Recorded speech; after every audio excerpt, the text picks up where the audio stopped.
Kejaksaan Tinggi Aceh memeriksa mantan Ketua DPRK Sibelu periode 2014-2019 berinisial M dalam kasus dugaan korupsi surat perintah perjalanan dinas atau SPPD fiktif tahun 2019. Pemeriksaan ini merupakan pemeriksaan pertama M usai ditetapkan sebagai tersangka bersama dua anggota DPRK lainnya berinisial IR dan PH. Pemeriksaan terhadap ketiga tersangka masing-masing M, IR, dan PH berlangsung di Ruang Tindak Pidana Khusus Kejaksaan Tinggi Aceh Senin kemarin. Hadir sekira pukul 10 Senin pagi kemarin, Ketua dan anggota DPRK periode 2014-2019 ini langsung menjalani pemeriksaan, didampingi pengacara masing-masing.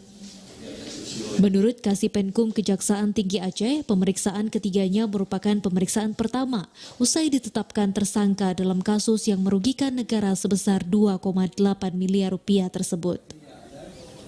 Sebelumnya, Kejaksaan Tinggi Aceh juga telah memeriksa 3 tersangka lainnya yang merupakan PNS di Sekretariat DPRK Simelu. Ketiganya yakni A selaku pengguna anggaran, MEP selaku pejabat pengelola keuangan, dan R selaku bendahara pengeluaran. Hingga kini jaksa telah memeriksa sedikitnya 89 orang saksi.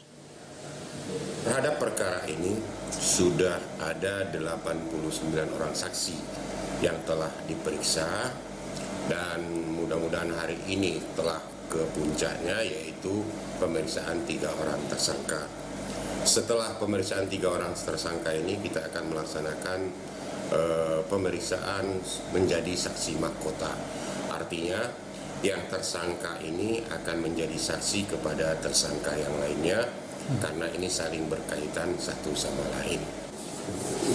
Ali menambahkan tim Jaksa Kejati Aceh juga tengah menjadwalkan pemeriksaan saksi mahkota guna mengkonfrontir hasil pemeriksaan ke-6 tersangka. Pantauan redaksi TVRI, pemeriksaan terhadap ketiga tersangka berlangsung hingga Senin sore.